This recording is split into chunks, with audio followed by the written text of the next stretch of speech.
بقى ازاي تعملي الزيتون التفاحي وتفرزي كل شكل لوحده، لان هو طبعا بيجي فيه اشكال، 3 اشكال على الاقل.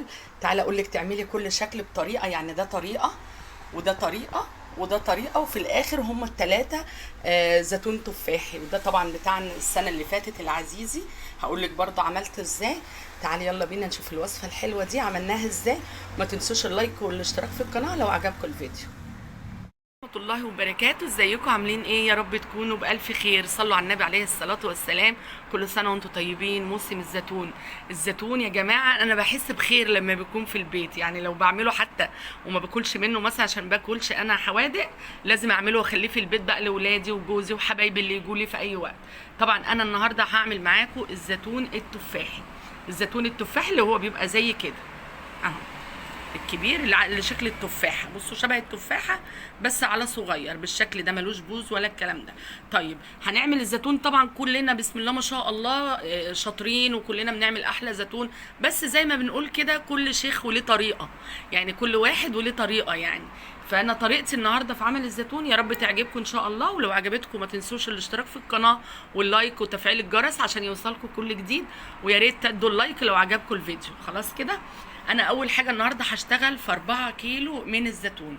4 كيلو من الزيتون. طيب بشتغل في الزيتون كده على طول، بجيبه بقى يعني واحده زي دي، يعني ده زيتون تفاحي وده زيتون مثلا، استنوا كده، وده زيتون تفاحي وده زيتون تفاحي برضو، والصغيره قوي الخضره دي زيتون تفاحي، ودي برضو نفس الحكايه. هو مش مخلوط، بس فيه الشجره مش هتسوي وتطلع الزيتون كله شكل واحد في نفس الوقت، اكيد واحده بتستوي قبل واحده، يعني دي استوت قوي قبل مثلا دي، وبعدين دي كمان في الاخر اللي هي الصغيره. فطبعا عشان نحط كل الكميه دي، يعني كل الاحجام مع بعضها في برطمان واحد، فدي اكيد هتستوي الاول رغم انها اكبر واحده، بس مستويه ونسبه المراره، فاكيد دي هتستوي قبل، يعني دي هتستوي الاول طبعا اللي هي مستويه قوي وواخده لون زي كده، ودي طبعا ماسكه نفسها ولسه خضره وناشفه، برغم ان دي صغيره بس دي اخف منها، يعني الكبيره دي عشان استوت فاخف منها. فكل نوع يعني كل حجم هيستوي في وقت مختلف. فاحنا عايزين برطمان الزيتون اللي نعمله يبقى كله نفس السوا. فهفرز الزيتون، هفرزه ازاي؟ يعني دلوقتي اللي زي دي بحطها لوحدها، ودي لوحدها، واللي زي دي برضو لوحدها.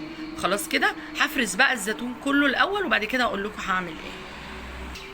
تعالوا بقى اوريكم فرزت ده ازاي. بصوا بقى، برغم ان ده فيه كبير قوي، يعني تحت كده هنلاقي كبيره قوي اهو، وفي صغير قوي بالشكل ده، بس ليه حطيت الصغيره دي مع الكبيره؟ لان دي خلاص استوت قوي واستكفت، يعني صفر قوي كده خلاص استكفت، يعني مستويه على وضعها بالشكل ده.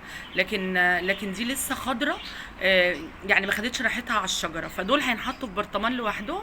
اما الفاتح ده حتى لو هو كده اللي شكل التفاحه ولونها فاتح بالشكل ده كده اهو، كبير مع صغير، ده هياخد سوا واحد، برغم ان دي صغيره ودي كبيره، بس الحبايه اللي زي دي مستويه. طبعا هنستبعد اي حاجه فيها حاجه زي كده، هنستبعدها بره. وكمان اللي هو فيه لون تاني ده حطوه في برطمان صغير، دول مش هياخدوا بالظبط يعني اسبوعين وهناكل منهم، لان دول كده كده مستويين خالص مش هيبقوا ممررين. لكن اللي هيبقى ممرر ونسبه المراره فيه اعلى شويه هو الاخضر الغامق، والكبير او الصغير بس اخضر غامق. اما الكبير الفاتح برضو هيستوي قبل ده. احنا هنعملهم ان شاء الله، هعمل لكم طريقتين حلوين باذن الله. طيب دلوقتي احنا بنكسره، يعني في ناس بتحطه كده وتخبطه كده تكسر الزيتونه، وفي ناس بتشرحه بالسكينه. انا الحقيقه النهارده انا عن نفسي بحب الزيتون اللي من غير اي اضافات، يعني بحب الزيتون، لكن طبعا بيتي فيه عيال وجوزي وحبايبي والكلام ده. النهارده هنعمله بقى بالكرفس والجزر والليمون، واللي هي الخلطه اللي يعني ممكن يكون في ناس كتير متعوده عليها. انا جوزي الصراحه بيحبها لان والدته كانت بتعملها، الله يمسها بالخير.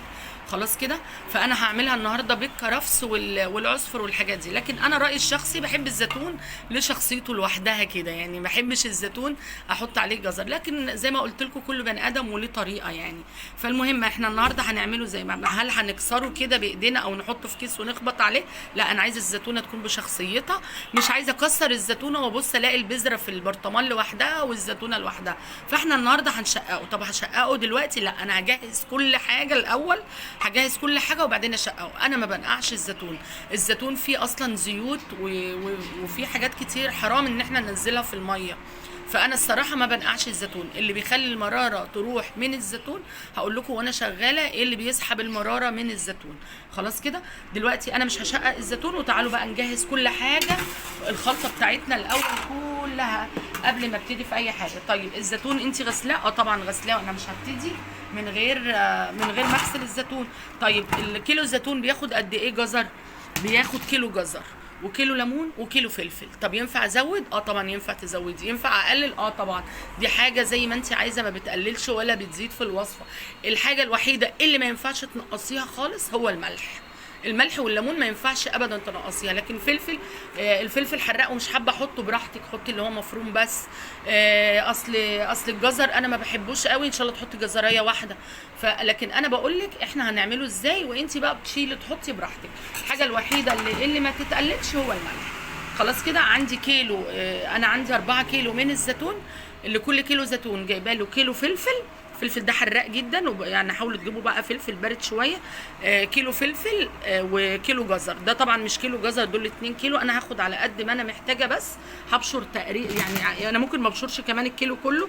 لو بشرت مثلا كام واحده كده ولقيتهم كفايه خلاص هستكفى، مش شرط احط الكيلو كله. طبعا الجزر مغسول والليمون مغسول والزيتون مغسول، كل حاجه مغسوله كويس قوي وسبتها تتصفى. انا غسلت الفلفل وشلت منه حته من فوق شويه كده واديته يعني شرطه كده بس بالسكين. ما ينفعش تحطوا الفلفل ابدا في اي نوع مخلل تقولي اصل هيشرب من غير ما تديله الغزه دي، لا خالص، بالعكس هيفضى يتنفخ في البرطمان. حتى لو فلفل بس مخلل هيفضى منك ومش هيستوي. فانت احسن حاجه لازم تديه الغزه دي عشان تخش له الميه بملح. هنركن بقى الفلفل على جنب كده في الصينيه. انا بحب اعمل في الصينيه الصراحه عشان لما اجي اقلبهم كلهم على بعض يبقى عندي حاجه اعرف اقلب الخلطه بتاعتي. هقشر الجزر وابشره ونرجع مع بعض تاني. طبعا الجزر الاول وبشرناه بالشكل ده، ودي الكميه اللي انا حباها على قد كميه الزيتون. والفلفل زي ما اتفقنا هو مغسول ومتفتح. تعالوا بقى للليمون. الليمون بتاع الزيتون لازم يكون ليمون اصفر، ما ينفعش الليمون الاخضر لان نسبه المراره بتبقى فيه اعلى. فانا منقيه الحقيقه ليمون كبير وكمان اصفر. هعصره دلوقتي. هعصر كيلو ليمون، ممكن كيلو زياده شويه، انا بحب الليمون بصراحه في الزيتون، فهعصر ممكن ازيد من كيلو كمان.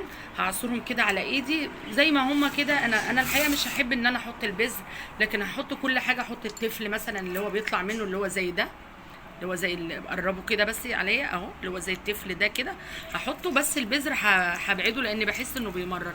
في ناس بتحطه تقول لك دي مواد حافظه، بس الحقيقه انا مش حابه ان انا احط البذر. خلاص كده هعصر بقى كميه الليمون وارجع لكم تاني. كيلو الليمون هنا وطلعت البذره على قد ما اقدر، لو قابلتني بذره تانية هطلعها. وهنا القشر. طيب قشر الليمون في ناس كتير تحب تحطه زي ما هو كده، بس الحقيقه يعني لو خد غلوه لمده يعني بعد الغليان 5 دقائق كده بعد الغليان على النار مش هيبقى فيه مراره خالص. لو انت حطيتيه زي ما هو، الفرق ان احنا نحطه ني كده على الزيتون ولا ناخده غلوه لما بتاخديه غلوه بيبقى طعمه حلو، كمان بيبقى مستوي، تقومي تلاقيه مستوي. لكن لو حطيتيه ني بيبقى بيشد شويه. فانت براحتك ممكن تحطيه كده او كده، بس انا الحقيقه احط عليه ميه مغليه وهروح احطه على النار يغلي 5 دقائق. بعد ما جهزنا بقى الجزر والفلفل والليمون، تعالوا بقى بسرعه كده على السريع. طب ليه ما شقتيش الزيتون الاول؟ عشان ما ادلوش فرصه انه يا اللهم صل على النبي انه يسود. الشقه انا بحب اشق الشقه من فوق من هنا كده، فبيبقى متوزعه في كل الزيتون، يعني ما باخدهاش من جنب واحد كده، لا باخدها من فوق بالشكل ده. هشق بقى اللي هو الزيتون اللي هو هيتخلل لوحده ده، اللي هو الاخضر اكتر، وبعد كده هعمل التاني. الزيتون اللي هو الصغير المخضر اللي شققته عبيته على طول في برطمان هنا اهو، وبرطمان تاني اهو، والشويه دول هنعبيهم برضو في برطمان. دول هنخليهم بطريقه غير اللي هي اللي بالفلفل والجزر والكلام ده بيبقى ميه وملح وليمون بس. تعالوا نعمله مع بعض. هحط على كل برطمان كبشه من الليمون بالشكل ده. طبعا البرطمانات مش كبيره قوي يعني، فمش هنحط لها نسبه ليمون كبيره. احنا هنعتبر البرطمان ده كوبايتين، هياخدوا كوبايتين ميه. فهننزل الملح لازم يكون كتير، فهننزل ب4 معالق ملح الزيتون بيبقى اكتر من الملح بتاع اي نوع مخلل. فهنزل كده ب4 معالق كبار من الملح الخشن. زي ما اتفقت معاكم، لو حتى عملت مخلل الزيتون وطلع حادق احسن ما يطلع دلع. ممكن حادق تحطيه في ميه بعد كده، لكن لو دلع بيمور ويبوظ على طول. حطيت كده لكل برطمان 4 معالق من الملح الخشن. انا بحب الصراحه اخلل بملح خشن، ما بحبش اخلل بملح من اللي هو الملح العادي. خلاص كده لكل برطمان 4 معالق من الملح. البرطمانات بتاعتنا ازاز، وهننزل عليها بميه مغليه من الكاتل على طول بالشكل ده كده. ميه عشان مغليه بتاخد الملح اصلا وتنزل على طول يعني بالشكل ده كده اهو. نحط كمان حبه على كل واحده لكل برطمان عشان يحافظ على القرمشه، نص معلقه من السكر، يعني زي معلقه شاي صغيره كده، بس نص بالمعلقه اللي هي بتاعه الاكل الكبير. هنحط بقى كل برطمان من فوق كده شريحه ليمون اهو بالشكل ده كده، وما بنسيبوش لما يبرد على طول وهو سخن كده. بس خدوا بالكم عشان ما تتلسعوش، بنروح قافلين البرطمان بتاعنا. حطينا الميه السخنه طبعا، خدوا بالكم بنرج بقى لحد الملح بتاعنا ما يدوب. وده كده خلاص اول نوع مخلل عملناه. طبعا على الوش حط على كل برطمان شويه زيت كده على الوش، شويه كده بس اقلبه، وهفتح له دلوقتي واحط لكل واحد نقطه زيت كده من على الوش.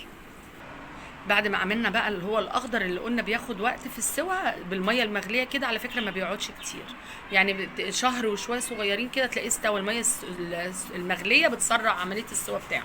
طبعا دلوقتي خلاص شققنا خلط التفاح التاني ده كمان بعديه على طول. احنا مش بصوا زي ما هو ولا اسود ولا حاجه. ليه؟ لاني بخلي التشقيق ده اخر مرحله علشان خاطر ما نقعدش نسيبه وقت طويل عبال ما نجهز حاجتنا فيبوظ مننا ويسود. ولو اسود على فكره برضو الليمون لما بتحطيه بيفتحه وهو بيستوي.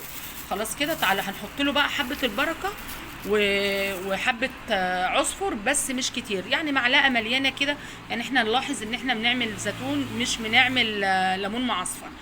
حبه البركه كترها بيغمق الحاجه، فخدوا بالكم. يعني دول كلهم الاثنين على بعض تقريبا يعني نص معلقه حبه البركه ومعلقه شاي صغيره من العصفر. هنحط بقى رشه كده عليهم. عندي طبعا دلوقتي شويه من الكرفس، بس الكرفس بتاع الحقيقه يعني دبلان كده لانه كان في الفريزر. هنزل كده بشويه كرفس، وعندي فلفل احمر. طبعا برضو انا الحاجات دي بصراحه على طول حطاها في الفريزر، فتحسوا ان نسبه الميه فيها عاليه. انا بعمل الحاجه الفلفل والكرفس والكلام ده، كرفس الموسم بتاعه بيبقى في الشتاء، فانا بعمله بخزنه بصراحه بيبقى حلو على حاجات كتير. وادي الليمون بتاعنا اللي احنا عصرناه خدناه سلقه على النار بعد الغليان 5 دقايق. هننزل بالليمون بتاعنا بعد برضو ما سلقناه وبرد. هنحط ايه تاني؟ اللهم صل على النبي. دول احنا قول مثلا خدنا كيلو اللي عملناه في البرطمان، فدول 3 كيلو. هحط لهم مثلا معلقتين كبار من السكر، معلقتين كبار من السكر مليانين كده. السكر ليه؟ السكر هي مواد حافظه، وكمان بيديله زي قرمشه كده. كل الخليط بتاعنا دي عايزه شويه ملح ناعم، انا ما بخللش الا بملح خشن، بس هحط عليهم كده عشان يندمجوا مع بعض. هحط عليهم شويه ملح ناعم بس عليهم كده برشه من الملح الناعم بتاعنا. عايزه اوريكم بس شكل الليمون ما شاء الله، عشان الليمون اصلا اصفر فما شاء الله لونه حلو قوي. هنقلب بقى كل الحاجه الحلوه دي بايدينا كده علشان نحس ان كله اندمج كويس قوي. طبعا البسوا جوانتات يا جماعه عشان الفلفل، مش دعوه بيا انا، محدش يسمع كلامي محدش يسمع كلامي انه يشتغل من غير جوانتي. انا ما اعرفش بصراحه اشتغل بجوانتي الحقيقه يعني، فانا على طبيعتي وبعمل لبيتي فما بلبسش جوانتي. لكن انتوا بقى عشان الفلفل حراق عشان ما حدش يدعي عليا. بصوا بقى بعد ما قلبنا الزيتون بتاعنا مفيش حاجة اكتر من حاجة، كل حاجة بنسب متساوية. يعني حبة البركة مش كتير لانها بتغمق، خدوا بالكم، والجزر يا دوبك، والفلفل كده متوزع، يعني مفيش حاجة كده تلاقيها اكتر من التانية، كله متوزع بطريقة كويسة. وكمان مفيش كميات كبيرة، يعني الجزر والفلفل كله مناسب مع الزيتون. عندي بقى البرطمانات بتاعتي مغسولة، واكون حريصة وانا بعبي ان اخد من الجزر والليمون والفلفل، يعني ما اخدش حاجة واسيب حاجة. خلاص كده هعبي بقى البرطمان بتاعي يكون مغسول ونضيف كويس. بينا بقى الزيتون بتاعنا بالشكل ده كده في البرطمانات اهو. تعالوا بقى لاهم خطوه، وده الزيتون اللي كان فيه اسود ده هنعمله من غير ولا اي حاجه كده. تعالوا بقى لاهم مرحله وهي المحلول. الملح بقى نظبط الملح ازاي؟ اللي عارفني ومتابعني من زمان انا بظبط الملح بتاعي بالبيضه، وده احلى طريقه لاي نوع مخلل. طبعا الملح زي ما قلت لكم هقول لكم دلوقتي، الميه دي طبعا مغليه، وميه من الفلتر مغليه ومبرداها، يعني غلياها من بالليل، غليت من الفلتر وبردت خالص. وده مهم جدا، على بيحافظ ان اي نوع مخلل ما يعملش الريمه البيضه دي، ولا يخلي المخلل بتاعك يتهري منك. خلاص كده تعالوا بقى نشوف هنحط الملح قد ايه وازاي. بصوا بقى معايا بيضه مغسوله ونضيفه طبعا، مغسوله كويس قوي. بصوا البيضه قبل ما احط اي ملح، البيضه قاعده تحت في القاع. امتى بقى احس ان الملح بتاعي مظبوط؟ تعالوا هنشيل البيضه خالص، وهحط دلوقتي زي ما قلت لكم قبل كده برضو، اللي متابعني عارف ان انا ما بستعملش غير الملح الخشن. هحط كده معلقتين 3 من المعلقه الكبيره قوي دي، وهقلب وهعمل اختبار بالبيضه. هقلب بقى ادوب الملح بتاعي الاول، وبعد كده اعمل الاختبار بالبيضه. تعالوا بقى نشوف الملح بتاعنا كفايه ولا لا.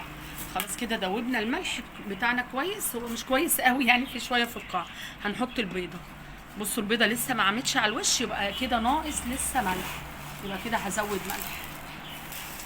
امتى اوقف واقول خلاص كده الملح بتاعي مظبوط؟ لما البيضه دي يبان منها على الاقل دايره قد كده، على الاقل تعرفي ان ملحك مظبوط. تعالوا بقى نجرب البيضه بعد ما دوبنا الملح، والملح بعافيه شويه عامل رواسب كده من تحت. بصوا بقى البيضه زي ما قلت لكم عامل طلع قرش، يعني طلع حته من البيضه مدوره كده. خلاص الملح بتاعنا كده مظبوط. طب في المرحله دي هنعمل ايه؟ هروح نازله بمعلقتين، رغم ان انا حاطه ليمون بس برضو هنزل بمعلقتين كبار من ملح الليمون. وده بقى مواد حافظه، والليمون بتاعك قليل وحاجات كتير جدا. الليمون ده حلو جدا جدا. هو اساسا الزيتون في ناس بتعمله بملح ليمون وبتستغنى عن الليمون الطبيعي خالص. فاحنا كده عملنا الاتنين، يعني يطلع الزيتون بتاعنا الصراحه مظبوط 100%. هدوب بس ملح الليمون. تعالوا بقى قبل ما نحط المحلول بتاعنا نقسم الليمون بتاعنا حسب البرطمانات. ادي واحد كده، ايه كبشتين، وهنا عشان البرطمان اصغر شويه نحط كبشه ونص، وبعدين نرجع نزيد تاني يعني. وهنا هننزل بشويه كده تقريبا يعني اهو بس، ونرجع بقى نعيد تاني. هنا واحده وهنا واحده وهنا شويه من اللي فاضلين، وخلاص كده. هاخد بس كده ايه شويه ميه هنا، احط بقى بس كده ايه اشطف الطبق اللي كان مكان الليمون، وهناخد بقى من الميه والليمون بتاعنا كده ونحط بقى على البرطمانات بتاعتنا ميه مغليه ومتبرده. خلاص، وده مهم جدا لاي نوع مخلل. حطينا الميه وبنسيب لحد هنا ميه. ليه بقى؟ لان الزيتون بتاعنا بيخرج ميه. يعني بصوا انا الميه اخرها هنا اهي، بصوا كده من فوق مش ملياها كده، لان طبعا الزيتون هيخرج ميه، ما يخرش مننا بقى البرطمان بتاعنا في الدواليب او على الرخامه يغرق لنا الدنيا. كل البرطمان بتاعتي ناقصه بالشكل ده. هحط على كل برطمان شويه زيت.